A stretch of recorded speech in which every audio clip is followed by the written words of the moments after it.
روپے پیسہ میں آپ کو خوش آمدید کہتے ہیں. میں ہوں علی ناصر. موضوع بڑا عجیب و غریب اس حساب سے ہے کہ اس موضوع کے اوپر سب سے زیادہ میں نے بزنس پروگرام کیے ہیں جو کہ ہے ملک کا تجارتی خسارہ.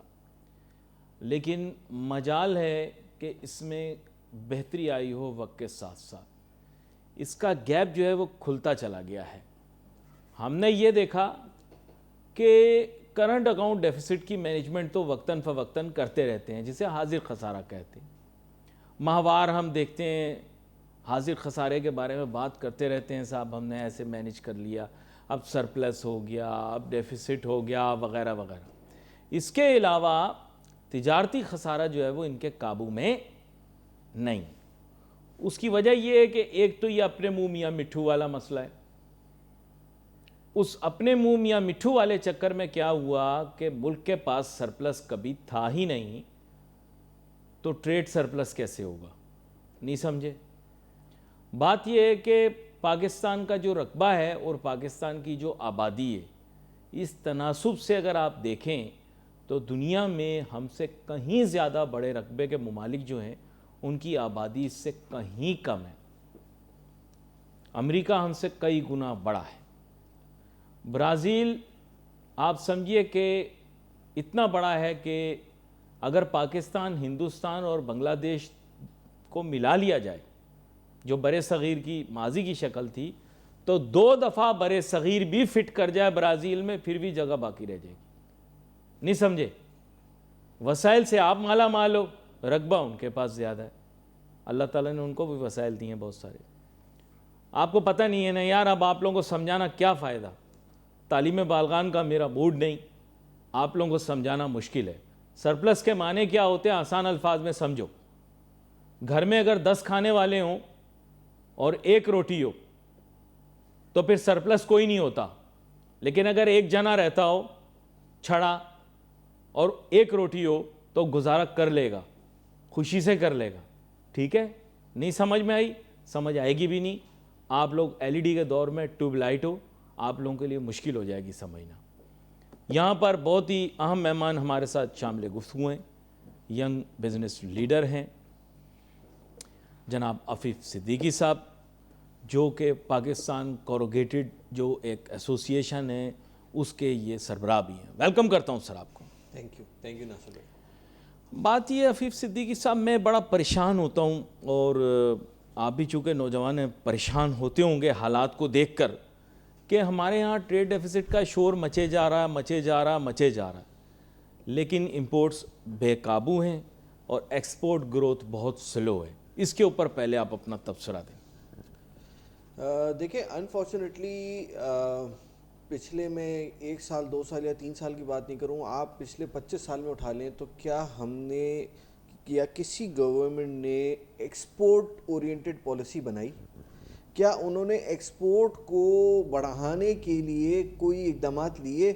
ہمیشہ انہوں نے 5 سیکٹر پالیسی نکالی جس کے اندر لیدر تھی, ٹیکسٹائل تھی, کہ بھئی یہ ایکسپورٹر ہیں یہ بڑھتے رہیں. کبھی انہوں نے ایک انوویٹو سوچ لائے کہ یار ہم باقی پروڈکٹس بھی تو ایکسپورٹ کریں, ہم میٹ کیوں نہیں ایکسپورٹ کرتے, ہم پیکیجنگ ایکسپورٹ کریں, ہم یہاں پہ انڈسٹری ڈیولپ کریں جدھر سے ہم جو مڈل ایسٹ جو اتنا ایک امیر آپ بول دیں ایریا ہے جس میں سعودی عرب ہے, UAE ہے, کویت ہے, قطر ہے, مطلب بلینز آف ڈالرز ہیں ان کے پاس, ہم ان کو جو ضروریات ہیں وہ پوری کریں جو ہم سے اتنے قریب ہیں.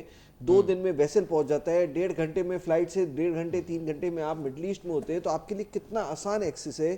مسلم ممالک ہیں, تو کیا ہم نے ان کو کبھی فوکس کرتے ہوئے اپنی پالیسی بنائی کہ ہم اپنی ٹریڈ ان کے ساتھ بڑھائیں؟ ہمارے کتنے کمرشل اٹیچیز جو ہے وہ دنیا میں بیٹھے ہوئے ہیں, وہ کتنا ٹریڈ بزنس بڑھا کے لے آئے ہمارے لیے. تو سب سے بڑا جو ہمارے یہاں فقدان ہے وہ ایک ایکسپورٹنگ پالیسی کا ہے کہ جی آپ ایکسپورٹ کی طرف لوگوں کو لے کر آئیں. آپ نے پچھلے سالوں کے اندر جو ایکسپورٹر تھا اس کا اور گلا دبا دیا. جو ایک فکس جو فائنل ٹیکس رجیم تھا وہ ایکسپورٹر سے ہٹا کے اس کو نارمل ٹیکس رجیم میں لے آئے. جو بجلی کے بینیفٹس ریٹس میں ملنے تھے وہ ختم ہو گئے, آپ نارمل بجلی کے اس کے اندر آ گئے. ہم پاکستان میں بیٹھ کے ایز اے انڈسٹریلسٹ دنیا کی مہنگی ترین بجلی استعمال کر رہے ہیں, تو ہم کیسے کمپیٹ کریں گے اپنے پڑوسی ملکوں سے؟ چائنا ہے, ویتنام ہے, انڈیا ہے, بنگلہ دیش ہے, اس سے ہم کیسے کمپیٹ کریں گے جب تک ہم کمپیٹیٹیو نہیں ہوں گے اپنے را مٹیریل میں, اپنی یوٹیلیٹیز کے اندر, اپنی ایفیشنسیز کے اندر. ہم کیسے ایز اے بزنس مین میں پاکستان میں انویسٹ کرتا ہوں تو مجھے آج پتہ ہے کہ یار مجھے اتنے زیادہ ٹیکسز دینے ہوں گے اینڈ ان ریٹرن مجھے مل کچھ نہیں رہا. 29% کارپوریشن ٹیکس دینا ہے مجھے, پھر اگر میں اپنا پروفٹ نکالوں تو اس کے اوپر ڈویڈنڈ ٹیکس ہے, پھر میرا انکم ٹیکس ہے, اس کے بعد 18% انڈائریکٹ ٹیکس ہے. تو آپ کس طرح ایکسپیکٹ کرتے ہیں کہ پاکستان میں لوگ آ کے انویسٹ کریں گے؟ آج اگر میں آپ کو بولوں کہ یار ایک بہت بڑی کمپنی ہے جو ڈھونڈ رہی ہے کہ اس نے مینوفیکچرنگ پلانٹ لگانا ہے کسی بھی پروڈکٹ کا, تو پاکستان اس کی کون سی پرائرٹی نمبر پہ ہوگا؟ سب سے لیسٹ پرائرٹی پہ ہوگا. انکنسسٹنٹ پالیسیز, آپ کو نہیں پتا آپ کا انٹرسٹ ریٹ کہاں جا کے بیٹھے گا, آپ کی ٹیکسیشن اس سال کچھ ہے اگلے سال کچھ اور ہو جائے گی. ان کو نہیں پتا کہ آپ کو جو ہے وہ گورنمنٹ کے 26 ادارے آ کے تنگ کرتے رہیں گے. آپ نے ہائیسٹ ٹیکس دینا ہے, آپ کو یوٹیلیٹیز ملنی نہیں ہے, تو آپ کیسے ایکسپیکٹ کریں گے کہ لوگ آ کے یہاں پہ انڈسٹری لگائیں گے؟ آپ مجھے بتا دیں کہ آج آپ جو ایکسپورٹ پاکستان کر رہا ہے 32 ارب 36 ارب ڈالر کے بیچ میں ہمارے فگرز رہتے ہیں ہمیشہ. 36 ارب میں سے میرے خیال سے 20-22 ارب تو صرف ٹیکسٹائل لے جاتے ہیں. تو پھر پیچھے بچا کیا ہمارے پاس؟ ہم ٹیکسٹائل کے علاوہ ہم فشری, اتنی بڑی ہماری کوسٹل لائن ہے, ہم نے آج تک فشری کے ایکسپورٹ کے اوپر فوکس نہیں کیا. یورپین یونین ہمارا آڈٹ کرنے آئی ہے, اس نے ہمیں فیل کر دیا, جبکہ انہوں نے وہ پہلے بتا کے آئے تھے کہ آڈٹ کی ریکوائرمنٹس کیا ہیں, آپ کے پاس اسٹوریج کی پروسیسنگ کی یہ فیسلٹیز ہونی چاہیے. اگر گورنمنٹ اس کو میک شور کرتی کہ یہ سارے ان کے پیرامیٹرز میچ ہو رہے ہیں, تو آج ہم یورپ میں ایکسپورٹ کر رہے ہوتے. آج ہم یورپ اور امریکہ میں جو ہے وہ فشری ایکسپورٹ کرنے میں بین ہے. 1 یا 2 کمپنیز ہیں جن کو انہوں نے ابھی ریسنٹلی اپروو کیا کہ ٹھیک ہے آپ ایکسپورٹ کر سکتے ہیں. ہم چائنا کو فشری دے رہے تھے, وہ بھی بیچ میں ہم بین ہو گئے تھے, اب ہلکے ہلکے انہوں نے دوبارہ سٹارٹ کیا ہے. ہم ایگریکلچر پہ ہم نے کبھی فوکس ہی نہیں کیا کہ یار ہم اپنا انفراسٹرکچر بہتر کر کے, پروسیسنگ پلانٹس ڈال کے, کولڈ سٹوریج ڈال کے, اور روڈ نیٹ ورکس کو بہتر کر کے, جو آج ہمارا پھل اور سبزی جو 50% ضائع ہو جاتی ہے اس کو ہم ایکسپورٹ کریں مڈل ایسٹ میں, جہاں پہ فوڈ کرائسس ہے, ان کے پاس یہ چیزیں بنی نہیں سکتی, اگی نہیں سکتی. ہم ان کو یہ سپلائی کریں, ہم اس کو سڑنے دیتے ہیں, ضائع ہونے دیتے ہیں, لیکن ایکسپورٹ نہیں کرتے.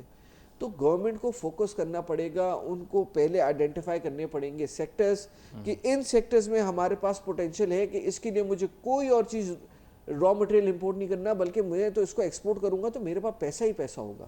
دیکھیں ہم جب بھی بات کر رہے ہوتے ہیں پاکستان کی فارن ایکسچینج کی, تو ہم بول رہے ہوتے ہیں کہ جی ہماری ایکس اماؤنٹ کی امپورٹ ہے, وائی اماؤنٹ کی ایکسپورٹ ہے, اور ہمارے پاس جو ہے وہ زیڈ اماؤنٹ کی ریمیٹنس آتی ہے, تو ہمارے پاس اتنا پیسہ ہے. آپ ریمیٹنس کو تو یہ سمجھیں کہ یہ آپ ایک کمپنی کے اندر کیپٹل انڈکشن کر رہے ہیں. آپ کا مین فوکس ہونا چاہیے کہ آپ کی امپورٹ اور ایکسپورٹس بیلنس ہونی چاہیے. آپ ٹریڈ بیلنس کی طرف جا ہی نہیں رہے, آپ بولتے ہیں میں اس کو ریمیٹنس سے کور کر لوں گا. Why are you looking towards remittance? That's a totally different project. آپ اس کی فنڈس کو بہت اچھا یوٹیلائز کر سکتے ہیں, لیکن آپ نے بزنس مین کے لیے, انڈسٹریلسٹ کے لیے اتنی مشکلات کریٹ کر دی ہیں کہ پچھلے 10 سالوں میں آپ مجھے بتا دیں کہ کس نے اپنی ایک فیکٹری سے 2 فیکٹری کر لی, کتنے نئے یہاں پہ جوائنٹ وینچرز آ گئے, کتنے فورن انویسٹرز پاکستان آ گئے. کیوں نہیں آ رہے؟ کیا وجہ ہے؟ ہم دیکھتے ہیں اسٹاک مارکیٹ اوپر سے اوپر جا رہی ہے, سب کچھ ہو رہا ہے, لیکن آن گراؤنڈ ہمارے پاس انویسٹمنٹ کہاں آ رہی ہے؟ نہیں, یہ آپ نے بڑا تار چھیڑ دی ہے آپ نے. اسٹاک مارکیٹ ریکارڈ بنا رہی ہے, روز ناچ ناچ کے ہم کبھی کنگنا توڑ رہے ہیں, کبھی چوڑیاں توڑ رہے ہیں, کبھی گھنگرو توڑ رہے ہیں. میں آپ سے یہ جاننا چاہ رہا ہوں کہ اتنا جو ہم ناچ گانا کر رہے ہیں, آپ ماشاءاللہ پڑھے لکھے آدمی ہیں, آپ نے پچھلی دفعہ بھی ایک بڑی اکنامی کی بڑی امپورٹنٹ بات کی تھی. 2.5% میرا جی ڈی پی ہے, اسٹاک مارکیٹ میری 300% بڑھ گئی.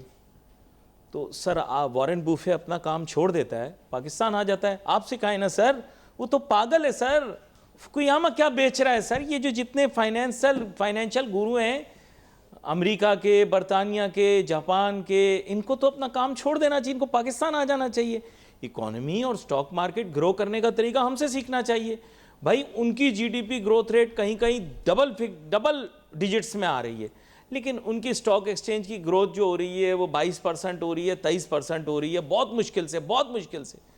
تو وہ مطلب ڈونلڈ ٹرمپ صاحب کو تو اپنا کام چھوڑ دینا چاہیے. وہ کہے کہ پھر ان کو تو پاکستان سے آ کے سیکھنا چاہیے کہ 2.5% جی ڈی پی پہ 300% کس طرح مارکیٹ گرو کرتی ہے. دیکھیں نا, یہ سب دیکھیں اس کے اندر 2-3 فیکٹرز ہیں. اگر آپ دیکھیں تو سب سے بڑا فیکٹر یہ کہ انیشلی ہماری جو اسٹاک مارکیٹ تھی اس میں کمپنیز انڈر ویلیو تھی. بڑی بڑی کمپنیز اپنی نیٹ ایسٹ ویلیو جو لوئسٹ ویلیو ہوتی ہے اس سے کم پہ اوپر ٹریڈ ہو رہی تھی, تو اس کا ایک بڑھنا سمجھ آتا تھا. پھر سیکنڈلی ہمارے انڈیکس میں ایک بہت بڑا جو آپ کہہ سکتے ہیں ویٹیج ہے وہ بینکس کا ہے, فائنینشیل انسٹیٹیوشنس کا ہے. جب آپ انٹرسٹ ریٹ کو 22% 23% پہ لے جائیں گے تو بینکس تو کما رہے ہیں. لیکن وہ کارپوریٹ, آپ مزے کی بات بتاؤں, وہ گورنمنٹ کو بورو کر رہے ہیں, وہ گورنمنٹ کو دے رہے ہیں نو ڈاؤٹ. تو اکنامک ایکٹیویٹی تو نہیں ہوئی نا. لیکن دیکھیں سب سے پہلی بات تو یہ ہے کہ کسی بھی اکانومی کی گروتھ کو یا کسی بھی اکانومی کو جج کرنے کے لیے اسٹاک مارکیٹ نہیں دیکھ سکتے. آپ یہ نہیں بول سکتے کہ یار اس اکانومی کی اسٹاک مارکیٹ بہت اچھا کام کر رہی ہے اس لیے جو ہے یہ اکانومی بڑا اچھی ہے. دیکھیں اسٹاک مارکیٹ میں ہماری لسٹڈ کمپنیز ہیں کتنی, گنی چنی تو کمپنیز ہیں. اس میں سے $1 بلین کمپنیز کتنی ہیں؟ نہیں 6-7-8. زیادہ نہیں ہے.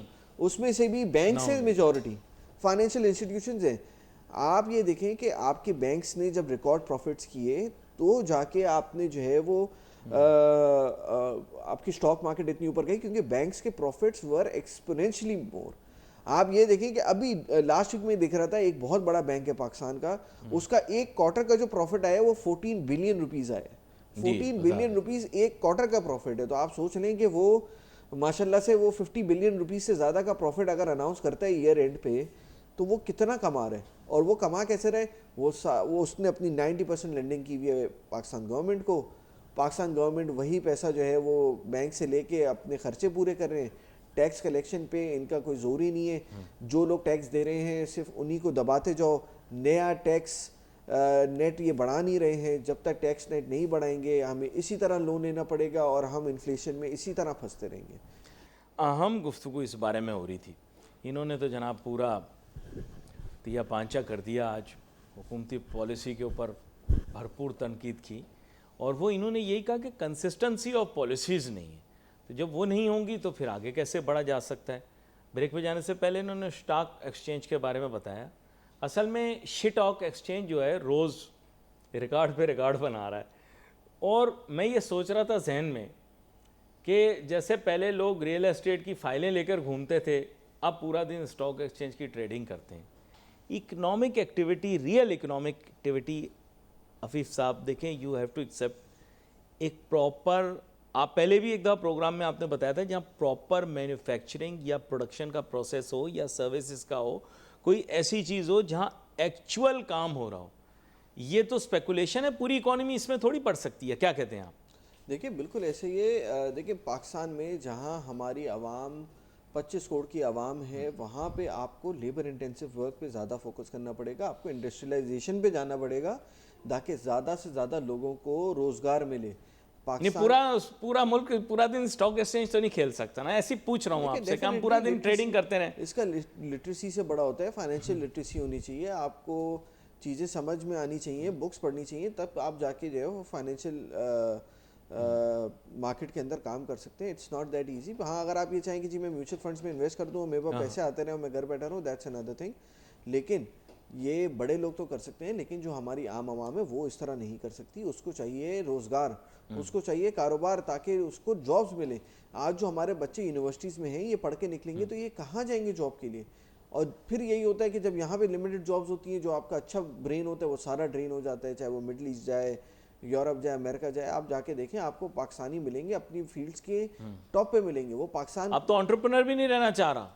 وہ دیکھیں نا وہ انکنسسٹنٹ پالیسیز کا ہے. میں آپ کو بتاؤں اس وقت گورنمنٹ کو بڑا سوچ کے اور بزنس مین کے ساتھ بیٹھ کے, انڈسٹریلسٹ کے ساتھ بیٹھ کے ان کے پرابلمس کو سمجھنا چاہیے اور ایک 5 ایئر پلان لانا چاہیے کہ یار اگلے 3 سال میں میرے یہ آبجیکٹیوز ہیں, ہمیں اس طرح میٹ کرنے ہیں. اگلے 5 سال کی یہ آبجیکٹیوز ہیں, ہم اس طرح میٹ کریں گے. آپ کا آج ٹیکس ریجیم اتنا ہے, اگلے سال ٹیکس ریجیم یہ ہوگا, اس کے اگلے سال یہ ہوگا. تو بزنس مین بھی اپنی پلاننگ اس کے حساب سے کرے گا. اس کو ایک کانفیڈنس آئے گا کہ یار ٹھیک ہے گورنمنٹ مجھے اکنالج کرتے ہوئے, مجھے دیکھتے ہوئے پالیسیز بنا رہی ہے, ہماری گروتھ بھی ہوگی تو گورنمنٹ کی گروتھ ہوگی. جب بھی بزنس مین گرو کرے گا تو ملک گرو کرے گا, گورنمنٹ گرو کرے گی. آپ کو ٹیکس وہاں سے زیادہ ملے گا جب بھی بزنس مین اور یہ انڈسٹریلسٹ بڑھے گا. آپ کو بزنس مین کو اس وقت سب نے انڈسٹریلسٹ نے چور بنا کے دکھا دیا, جی ٹیکس چوری کر رہے ہیں, ٹیکس چوری کر رہے ہیں. بزنس مین سب سے زیادہ ٹیکس دے رہے ہیں اور ہم مجبوراً ٹیکس دیتے ہیں کہ جب ہمارے پاس جو بھی مال بیچ رہے ہیں اس کا سیلز ٹیکس جمع کرانا ہے, جب امپورٹ ہو رہی ہے تب ہمیں ڈیوٹیز دینی ہے, ہمیں سیلز ٹیکس اسی وقت دینا ہے, ورنہ کسٹم سے مال چھوٹ نہیں سکتا. اچھا لیکن یہاں پر ایک نقطہ اور, بات یہ ہے کہ بہت سارے لوگ جو انفارمل سیکٹر میں کام کرتے ہیں آپ لوگوں کے وینڈرز ہوتے ہیں, وہ تو بیچارے رجسٹرڈ نہیں ہوتے, آپ پھر ان لوگوں سے مال لینا چھوڑ دیتے ہیں جب گورنمنٹ پالیسیز چینج ہوتی ہیں, تو آپ مجھے بتائیں پھر وہ لوگ کہاں جائیں گے؟ ان کو چاہیے وہ ڈاکیومنٹڈ اکانومی کی طرف آئیں, وہ اپنے آپ کو دیکھیں, وہ اپنے آپ کو امپروو کریں. یہ تو کوئی حل نہیں ہے نا کہ جی میں ڈاکیومنٹڈ نہیں ہوں اس لیے میرا نقصان ہو رہا ہے. آپ ڈاکیومنٹڈ کی طرف آئیں. ہم تو بولتے ہیں کہ ہر کسی کو ڈاکیومنٹڈ ہو جانا چاہیے. جب اگر پاکستان ڈاکیومنٹڈ اکانومی کی طرف کام کرنا اسٹارٹ کر دے, آپ کیش کی جو آپ نے سپلائی مارکیٹ میں اتنی بڑھائی ہوئی ہے, آپ کیش کی سپلائی کو کم کر کے آپ ڈیجیٹل پیمنٹس کے اور پلیٹ فارمز لائیں, آپ اس کو اور آسان بنا دیں لوگوں کے لیے, آپ دیکھیں سب ڈاکیومنٹڈ کی طرف آئیں گے, آپ کی ٹیکس کلیکشن بڑھ جائے گی. آپ اس طرف فوکس ہی نہیں کرتے. آپ جب بھی آپ کی اکانومی میں ایکسس کیش ہوگا تبھی آپ دیکھیں گے کہ کیش ٹرانزیکشن ہو رہی ہے, لوگ ٹیکس کی چوری کی طرف جائیں گے. آپ نے کیش کی ریسٹرکشن کو لاک کر دیا, آپ کہاں سے جو ہے وہ انڈاکیومنٹڈ اکانومی کی طرف کام کریں گے. آج پورے یورپ میں, آپ امریکہ میں کسی بھی ڈیولپ اکانومی میں چلے جائیں, آپ کے اکاؤنٹ میں $1 ملین پڑے ہوں گے, آپ اس کو بولیں $10,000 کیش دے دو, وہ بولے گا بھائی کیوں چاہیے کیش, وہ آپ کو نہیں دے گا کیش. بینکر آپ کو کیش نہیں دے گا, آپ کے اکاؤنٹ میں پیسے پڑیں, وہ بولے گا آپ نے آن لائن ٹرانزیکشن جو کرنی ہے, بینک ٹو بینک ٹرانزیکشن, آپ پورے $1 ملین ایک دفعہ میں گھما دیں, آپ کو کوئی نہیں پوچھے گا. لیکن اگر آپ کیش ودرا کریں گے تو بولیں گے یہ کیش کس چیز کے ہم لیے ہے. نے اس کی کاٹ نکالی تھی کرپٹو کی صورت میں, لیکن حکومت نے آپ کی بات سن لی, ہماری بات نہیں سنی. حکومت نے کہا اسٹیٹس کو برقرار, کرپٹو صرف امیروں کے کھیلنے کا کھلونا, عام عوام کو اس تک رسائی نہیں دی جائے گی.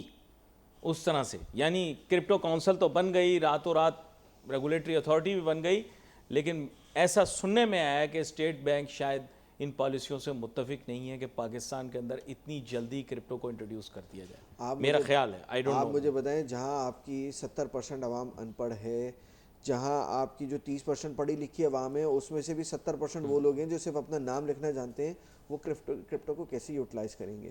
ہمارا پرابلم اس وقت کرپٹو نہیں, ہمارا پرابلم ہے کہ ہماری جو 25 کروڑ کی عوام ہے اس کو ہم جاب کیسے دیں, اس کے مہینے کے خرچے کیسے پورے ہوں, ہمارے پاکستان کی گروتھ کیسے ہو. ہمیں فوکس کرنا چاہیے انڈسٹریلائزیشن کی طرف. ہاں آپ سائیڈ میں اس کے اوپر کام کرتے رہیں, اس کے اوپر آپ آگے بڑھتے رہیں, لوگوں کو ایجوکیٹ کرتے رہیں تاکہ وہ اپنے پیسے نہ گھمائیں. میں آپ کو کئی ہزار لوگ ایسے بتاؤں گا انہوں نے نوٹیفیکیشن ہی وڈرا نہیں کی تو کہاں سے کریں گے نہیں, اب سائٹ پہ ہو ہی نہیں سکتا نا, نوٹیفیکیشن ہی وڈرا نہیں کی انہوں نے. تو اگر وہ نوٹیفیکیشن وڈرا کرتے تو ہم لوگ کھیل لیتے. اب یہ ہے کہ خالی اوپر ہم شور مچا رہے ہیں, ہم کرپٹو کے ساتھ ہیں, ہم کرپٹو, یہ اندر سے تو کچھ بھی دیکھیں کرپٹو پہ میرا وہی آبجیکٹیو ہے کہ آپ پہلے انڈسٹریلائزیشن کی طرف آئیں, آپ انڈسٹریز کے بزنس مین کے پرابلمس کو سالو کریں, اور پھر آپ ایزی منی کرپٹو کی طرف جائیں. Crypto is not a long term solution for Pakistan, but industrialization is a long term solution for Pakistan. آج پاکستان کی مشکل سے 1 یا 2% عوام ہے جو کرپٹو کو سمجھ کے اس سے بینیفٹ اٹھا سکتی ہے, اور جو 98% عوام ہے اس کو کرپٹو کا کچھ نہیں پتا. تو ہمیں اپنا کوئی جاب کریشن نہیں ہوئی, جو کوئی جاب کریشن ہوئی ہے کیا؟ زیرو جاب کریشن ہے کرپٹو کے جاب کریشن انڈسٹری کرے گی, انڈسٹری کرے گی. دیکھیں کرپٹو کے اندر تو صرف وہ لوگ کمائیں گے جو انویسٹ کر رہے ہیں, وہ اپنا ٹریڈنگ کریں گے, اور آپ کو کئی ہزار لوگ ایسے ملیں گے جنہوں نے کوائنز میں انویسٹ کیا, وہ بولیں گے ہاں میں نے $10,000 $20,000 $50,000 کما لیے, اگلے دن آئیں گے بولیں گے یار وہ تو کوئی نہیں غائب ہو گیا. تو ان چیزوں کو دیکھتے ہوئے وہاں پہ آپ الٹریٹ عوام کو اس کا اتنا ایکسیس نہیں دے سکتے. جہاں پہ اتنی ونریبل مارکیٹ ہو, جہاں پہ ریگولیشنز ورلڈ وائڈ کم ہو, وہاں پہ ہمیں ابھی فوکس نہیں. ہمارا فوکس ہونا چاہیے پاکستان کی ایکسپورٹ کیسے بڑھائیں, پاکستان کی ایجوکیشن کو کیسے بہتر کریں. ہمارے جو بچے ابھی یونیورسٹی سے نکل لیں, ان کی جابس کہاں ہوں گی. ہمیں بڑے میکرو ابھی آبجیکٹیوز پورے کرنے چاہیے, اس کے بعد ہم بالکل کرپٹو کی طرف کام کر سکیں گے. ہم وہ اچھا, لیکن یہ ایک بڑے مزے کی آپ کو بات بتاتا ہوں. آپ نے جیسے بتایا, اب یہ ان سے میں نے پوچھا بہت سارے ایکسپرٹ سے, میں نے بولا کہ آپ کو ایکسپورٹس بڑھانی چاہیے. کہہ رہے ہیں ہاں بڑھائیے نا, man power exports. Man power export کے ذریعے جو پروسیڈز آ رہی ہیں وہی تو ریمیٹنس ہے. میں نے کہا اچھا, کہہ رہے ہیں یہ ہمارا فروٹ ہے آف مین پاور ایکسپورٹ. تو مجھے سمجھ نہیں آئی, لیکن پھر بھی اگر آپ مجھے سمجھا لیں تو. ہیومن ریسورس کی جو آپ کی ایکسپورٹ ہے وہ ڈیفینیٹلی ہے, اس سے آپ کو آلموسٹ ایکویلنٹ ٹو جو ہماری کنونشنل ایکسپورٹ ہے اتنا آ رہا ہے. لیکن یہ ایک پاکستان جیسے بڑے ملک کا, جہاں پہ ہمارے پاس ہر قسم کے ریسورسز موجود ہیں, یہ ہمارا آبجیکٹیو نہیں ہو سکتا. ہمارا آبجیکٹو ہونا چاہیے انڈسٹریلائزیشن, جو عوام ہے وہ یہیں پہ کمائے, جو برین ہے وہ یہیں پہ استعمال ہو. ہم ابھی دنیا پہ ڈیپینڈنٹ ہیں, تو ہم دنیا کو اپنے اوپر ڈیپینڈنٹ بنائیں. ہم ایسے پروڈکٹس ڈیولپ کریں کہ لوگ ہمارے پاس آئیں. آج نہ آپ ایگریکلچر کے اوپر کہیں گروتھ میں ہیں, نہ آپ کسی قسم کی مائننگ کے اندر گروتھ میں ہیں. ایگریکلچر کے اندر آپ سب سے زیادہ آم اور کینو ایکسپورٹ کرتے ہیں. آپ بتا دیں کہ آپ نے اپنا کس لیول پہ آم اور کینو کی سیڈز کو فردر ڈیولپ کیا ہو, نئے پیڑ لگائے ہوں, کہ آپ بولے کہ ہاں ٹھیک ہے یہ کرنے سے اب اگلے 5 سال میں میری ایکسپورٹ اس کی بڑھ جائے گی. یہ بڑا امپورٹنٹ نقطہ آپ نے بتایا. ایک نان ٹریڈیشنل تو نہیں کہہ سکتے اسے, لیکن ویجیٹیبل اور فروٹ ایکسپورٹ کے اندر انہوں نے جیسے بتایا کہ ہم آم کینو باہر بھیج رہے ہیں, لیکن کیا ہم نے اس کی سیڈ ڈیولپمنٹ پہ کام کیا؟ میں تو آپ کو بتاؤں, میں نے تو پروسیسنگ پلانٹس بھی زیادہ نہیں دیکھے. آئی ڈونٹ نو کہ اس کی پروسیسنگ یا ویلیو ایڈیشن کتنی کی جاتی, لیکن دوسرے ممالک میں ایسے کی جاتی ہے. I'm sure hundreds of such areas will be there. تو میں چاہ رہا تھا آپ اپنی بات مکمل کر لیتے, معذرت بیچ میں. دیکھیں آپ دیکھیں کہ ایک آم زیادہ بکے گا یا آم کا جوس زیادہ بک رہا ہوگا. ہم آم کو ایکسپورٹ کر دیتے ہیں وداؤٹ اینی ویلیو ایڈیشن. ٹھیک ہے آم ایکسپورٹ ہونا چاہیے, لیکن ہم کتنے ملکوں میں آم ایکسپورٹ کریں؟ ہمارا میجورٹی مڈل ایسٹ یا تھوڑا بہت یورپ میں چلا جائے تو چلا جائے. ہم کیوں نہیں کام کرتے کہ ہم اس کا پلپ نکال کے بیچیں, ہم اس کا جوس بنا کے بیچیں. اورنج جوس دنیا میں, آپ دنیا میں کسی ہوٹل میں چلے جائیں, صبح ناشتے میں آپ کو اورنج جوس ملے گا. آپ کو دنیا میں کتنی جگہ ایسی ہیں جہاں پہ پاکستانی اورنج جوس ملے گا؟ اتنی بڑی ہماری اورنج کی ایکسپورٹ ہے, تو ہم اس کو جوس میں کنورٹ کر کے ویلیو ایڈ کر کے اچھی سی پیکیجنگ میں کر کے ہم کیوں نہیں ایکسپورٹ کر رہے؟ اگر کینو ابھی اچھا کچھ لوگوں نے ٹرائی بھی کیا, انفارچونیٹلی وہ یہ بھول جاتے ہیں. میں اس لیے بول رہا ہوں کیونکہ آپ تو کیو سی کے اندر بہت زیادہ آپ لوگوں کو ریفائنمنٹ میں جانا پڑتا ہے, لیکن وہ کیو سی پہ فوکس نہیں کرتے. پھر وہ کیا ہے کہ بہت سارے ممالک میں سرٹیفکیشنز نہیں ملتی ہیں ان کو, کوشش کرتے ہیں but they can't get ahead. دیکھیں وہ سرٹیفکیشنز ملتی ہیں as per the government policies. اگر گورنمنٹ نے پاکستان سے فروٹ بین کر دی ہے, اس کے پیچھے صرف یہ نہیں ہوتا کہ جی جو پروسیسنگ پلانٹ ہے وہ صحیح ہے نہیں ہے, اس کے پیچھے وہ جاتے ہیں فارمنگ تک, کہ بھائی فارمنگ کے ٹائم کے اوپر کیا اس کے اندر جو فرٹیلائزرز ڈلنے ہیں وہ ایز پر سٹینڈرڈز ہیں نہیں ہیں, کیا اس کے اندر کوئی ایسے کیمیکلز تو آرٹیفیشل نہیں ڈلے جو اینڈ میں ہیومن کنزمپشن میں. آپ لوگ تو کوپ کرتے ہیں نا, اس چیز کو فیس کرتے ہیں نا بار بار, کیونکہ وہ تو ہر چیز کو بولتے ہیں صاحب یہ فوڈ گریڈ ہونا چاہیے, بایو ڈیگریڈیبل ہونا چاہیے, فلانا ہونا چاہیے. ہر ملک کی اپنی اپنی ریکوائرمنٹس ہے اور یہ ان کا رائٹ ہے. تو یہ گورنمنٹ کو پالیسی بنانی پڑے گی کہ ایسے فرٹیلائزرز کا یوز بند کیا جائے. دیکھیں صرف باہر کی ایکسپورٹ کی بات نہیں ہے, ہمارے پاکستانی عوام بھی تو کھا رہی ہے نا, تو ہم ان کو کیوں نقصان دیں؟ غلط چیز. تو گورنمنٹ جب یہ سٹیپس لیتی ہے, ایک اوور آل گورنمنٹ اتھارٹی ہوتی ہے, گورنمنٹ نے بول دیا کہ یہ کیمیکلز ہیں یہ آپ کے فرٹیلائزرز میں نہیں ہونے چاہیے for the growth of these things, تو پھر آپ کو سرٹیفکیشنز ملیں گی. آپ کو اصل میں ابھی اٹھا تھا, ہم لوگوں نے دبا دیا تھا. یہ جس پس منظر کے اندر پیش کر رہے ہیں وہ یہی ہے کہ کچھ فوڈ پروڈکٹس تھیں ہماری ایگریکلچرل پروڈکٹس جن کے اندر ایسے کیمیکلز پائے گئے جن کی وجہ سے کچھ کنٹینشنز آئیں ویسٹ کے اندر. تو وہ چھوٹی چھوٹی باتوں کے اوپر, کیونکہ ان کے ہاتھ میں قلم ہوتا ہے, تو وہ بیسکلی ان چیزوں کو ٹالریٹ نہیں کر سکتے. وہاں پہ پاکستان جیسا ماحول نہیں ہے, بھائی جا چلنا دو, ٹھیک ہے جان دو. تو وہاں پہ کیا ہے کہ they are very particular, even if you don't meet one guideline جو انہوں نے رکھی ہیں, سیٹ پرسکرائب اسٹینڈرڈز ہیں. یو آر این ایکسپورٹر, آپ کو اس چیز کا پتہ ہوگا, جو سیٹ پرسکرائب اسٹینڈرڈز ہیں وہ پہلے بتا دیتے ہیں آپ کو. اور اگر آپ اس میں کسی ایک میں بھی مطلب وہ مال لیتے ہی ہیں نا, پھر یہ ہو ہی نہیں سکتا کہ جی جان دو, رہن دو, کچھ کر لینے, یہ نہیں ہوتا. ہاں یہ ہونے نہیں دیتے وہ لوگ. خیر یہ آپ لوگوں کو پھر سمجھ میں نہیں آئے گی باتیں, اس کے لیے آپ کو انڈرسٹینڈ کرنا پڑے گا کہ گلوبل انوائرمنٹ کس طرح سے چلتی ہے. یہاں پر میں آپ کا شکریہ ادا کروں گا حفیظ صاحب, آپ شو میں ہمارے ساتھ شامل ہوئے. Wait for messages on Facebook. Ali Nasir میں ٹھیک ہو جاتی ہے. اللہ حافظ.